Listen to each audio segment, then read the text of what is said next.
siguro mga ilang araw na nakikita ko ng mga bata na nagpe-pennyboard. All of a sudden, yung isa sa kanila bumili na ng skateboard tapos pupunta-punta dito sa harap ng bahay and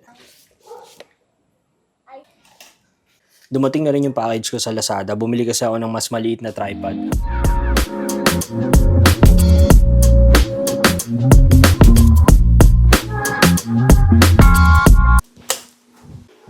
Okay, so ito, gamit ko na siya ngayon pero tingin ko medyo mag-a-adjust pa ako kasi nasanay lang talaga ako ng ganito yung hawak sa camera, hindi yung may ganito na Gorilla Pod or tripod. Ulanzi yung brand nitong tripod na to, so I'm expecting na medyo matibay. Bigla kasi siyang nag-sale tapos sira na rin kasi yung luma kong Gorilla Pod. Wait lang. Ito yung luma kong Gorilla Pod.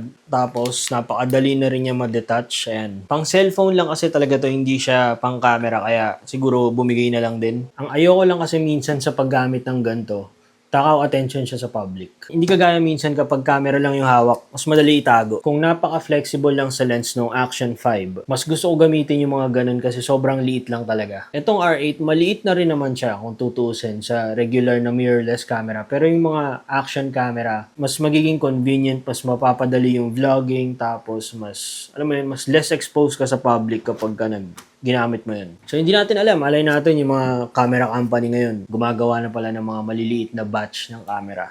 Sobrang gusto kong lumiit yung camera. Gumagawa na ako ng kwento. Ito, hindi ko na rin siya masyadong magagamit kasi delikado na rin kapag nilalagay ko yung camera dito. Most of the time bumabagsak. So, time to replace this. Hindi pa tapos yung task ko for today kasi magkikita pa kami ng uncle ko kasi nga gagawin niya tong electric wire dito sa may bar counter.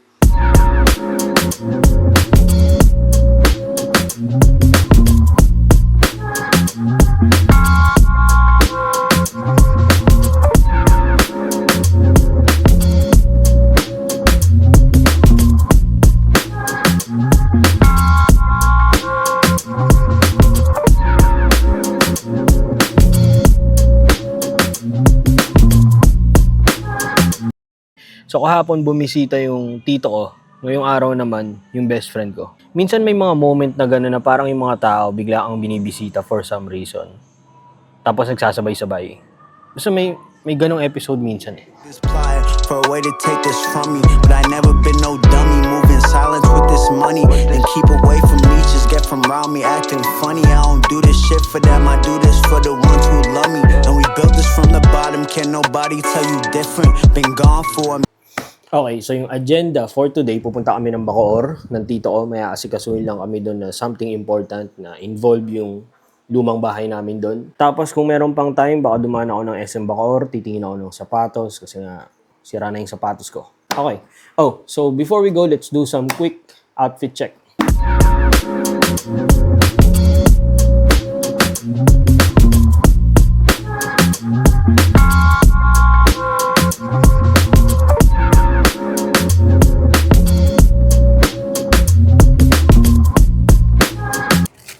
Alam mo yung feeling na bumili ka ng bagong sapatos tapos gusto mo na siya agad gamitin? Gusto mo na siya i-try para pag ginamit mo siya sa mismong araw ng lakad mo, may iwasan mo yung feeling na mukha kang tanga kasi naninibago ka dun sa sapatos mo tas pakiramdam mo, iniingatan mo siya ng todo. Kasi nga bago. So siguro habang magdadrive pa uwi, susubukan ko na sukatin to para hindi na ako manibago next time. Tsaka hindi ko alam kung ako lang ba to, pero naaastigan ako sa aesthetic ng mga design ng World Balance. So yan, kung makikita nyo, meron pa siyang price tag. Nag-decide ako bumili ng bago kasi nga butas na yung ilalim. Nararamdaman ko na yung sahig. Pero ang tagal ko din i-give up to kasi trip na trip ko din yung style. Gagamitin ko na lang yung pang skates. Tapos meron pa akong isang klase ng sapatos na hinahanap. Yung gantong design. Nakikita ko kasi online Martin Boots. Dati kasi nakikita ko lang siya sa department store pero hindi ko siya nakikita online. O hindi lang din siguro ako naghahanap. Subukan ko i-check sa kabilang SM. Nandito kasi ako ngayon sa Rob Gentry. Susubukan ko tumingin sa SM Tansa or SM Rosario kung merong nung boots na yun. Ayoko naman maglakad sa mall na meron pang price tag.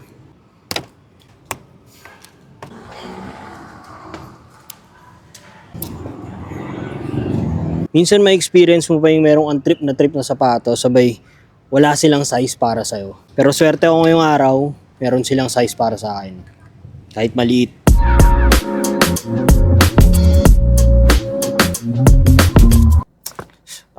So, nandito ako ngayon sa SM Tansa. Hanapin ko kung meron dito nung boots na sinasabi ko kanina. Pag wala, uwi na ako kasi kailangan pa mag-prep kasi meron kaming shoot bukas dun sa event para sa February. Basta.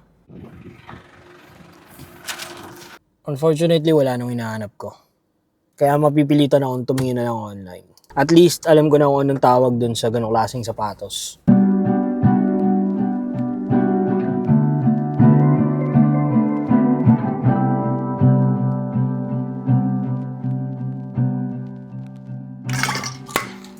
Mabilisan ipapakita ko kung ano yung mga sapatos na binili ko. In total, nabili ko lang sila ng 2,088. So, nakasale siya sa World Balance and ayun. Dalawa talaga yung brand na tinignan ko. Isa yung Fila, tapos yung World Balance. Yun lang, yung dalawang brand lang na yun. Trip ko yung design and yung aesthetics ng mga casual shoes nila. Ito yung unang sapatos na natripan ko kanina. Ito yung presyo niya, 1,099. Before, hindi ako mahilig sa mga gantong kulay. Normally talaga puro black lang yung sapatos ko. Pero ngayon, medyo gusto ko baguhin yung style ng mga sneakers ko. Kaya nag-try ako ng ganda. Plus, ang ganda ng kulay niya, gray, tsaka white. Combination siya ng dalawa. Ito yung ilalim.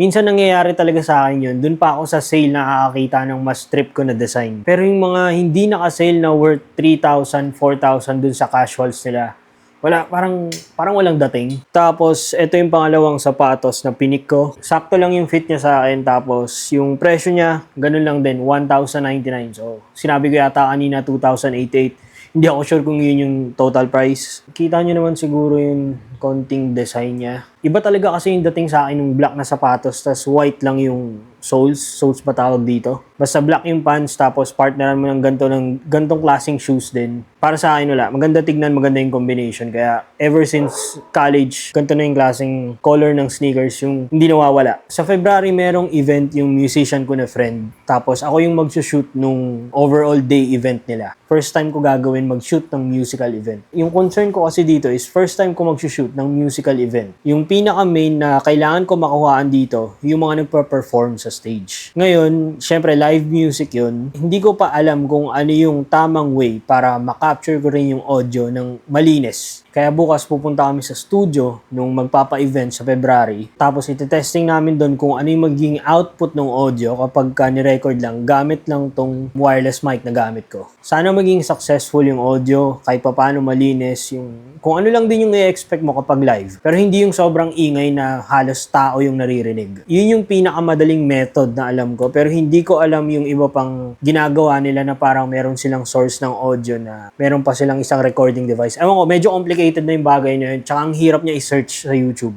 Nitong mga nakaraan, doon ako nababother talaga. Let's see. Good luck. I can show you what it's like to. Okay. So pupunta tayo ng Bacoor ngayon. Sa trial na kami ng audio output. Let's go. Ang ginagawa nila, either eto nakakonekta dito, naka-mic. So, rinig siya lahat. So, pwede kang mag-out dito. Mag-ano ka, aux out. Mixer, papunta sa, ayan, pwede dyan. Meron silang handheld na mic. Iiwan nila sa piano o kaya sa, minsan sa speaker eh. Kaso nga lang, pag nag-pick ba, Ayun. sa stage, ito, halimbawa, nakaharap sa akin to, mas malakas yung gitara ko dyan. Isolated siya, pero mas malakas yung gitara ko kasi Monitor niya sa stage. Monitor ko yun eh. Yun yung sound Iba sound pag monitor. malaki ang stage. Sa drums, mas malakas yung drums, pero rinig mo pa rin yung iba. I think ang better na ano niya ay nasa baba ng stage, hindi sa stage mismo. No? Kasi sa stage dun, maririnig mo yung mga ano dun, yung monitors. So, Pero, mayroong mas malakas. So, ano. alam mo, gitara ko, mas malakas yung sa akin. Sige. So, Try natin. try natin na hindi tayo muna naka-mixer. Oo. No?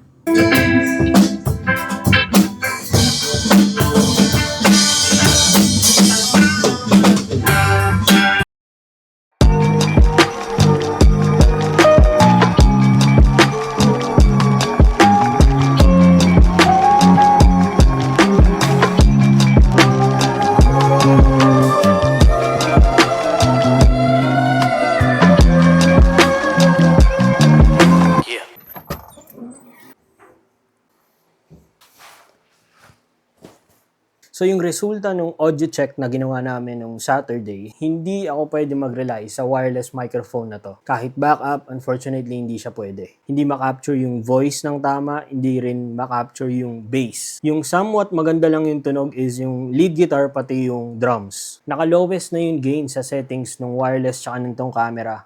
Pero talagang nagpipeak pa rin or nagkiklip pa rin yung audio. Kapag dinagdagan ko naman para marinig yung vocals, yun na, mas lalo siyang nagkiklip, mas lalong sabog yung tunog. Kaya wala, ayun, as a videographer na tinanggap tong trabaho na to, kailangan ko mag-research and humanap ng way para mas ma-record ng tama yung magiging audio output nila sa recital. Kasama yung friend ko na si Ken Janmer na by the way, meron ding YouTube channel, tsaka siya yung nag-introduce sa akin sa kliyente na yun. Binigyan niya ako ng suggestion na mag-invest na lang sa Zoom H1 Essential. Ito yun, binili namin kahapon. Magiging honest na ako sa inyo na mabigat talaga sa bulsa to kasi 7,000 agad yung ginastos ko dito. Kahit bawas na agad to sa TF ko, okay lang, basta gagawin ko yung best ko and para wala na rin sigurong masabi yung kliyente. As a freelance, mas maigi na nagawin mo yung best mo sa part mo. Balik na tayo dito, ito yung Zoom H1 Essential. Ayan. Maganda naman yung mga reviews na nakikita ko dito online kasi ang gagawin mo lang talaga dito, iiwan mo lang siya dyan, magre-record, wala ka nang i-adjust na gain. And on paper, sabi, tsaka sa reviews, kapag lumakas daw ng sobra or kapag nag-clip, pwede mo naman daw i-adjust sa post-editing. So before we end this vlog, siguro itry natin ang mabilisan. Mic check, mic check. Mic check, mic check, mic check. First time ko ginamit to sa video. And tingnan natin. By the way, wala tong noise cancellation. So, baka naririnig yung electric fan sa likod pati yung mga tahol ng aso. Medyo luma na kasi yung technology nito. Makikita nyo naman. First time ko trinay ito and mamaya ako malalaman kung mas madali nga talaga siya i-adjust sa editing. Ito merong noise cancellation. Ito naman wala. Yung pinaka-purpose lang talaga nito is para sa recital. I don't think na magagamit ko siya sa mga vlog. Pero binili ko lang talaga to para sa trabaho na padating. May mga asikasuhin pa ako dito sa bahay. And thank you all for watching. See you again next time. Peace!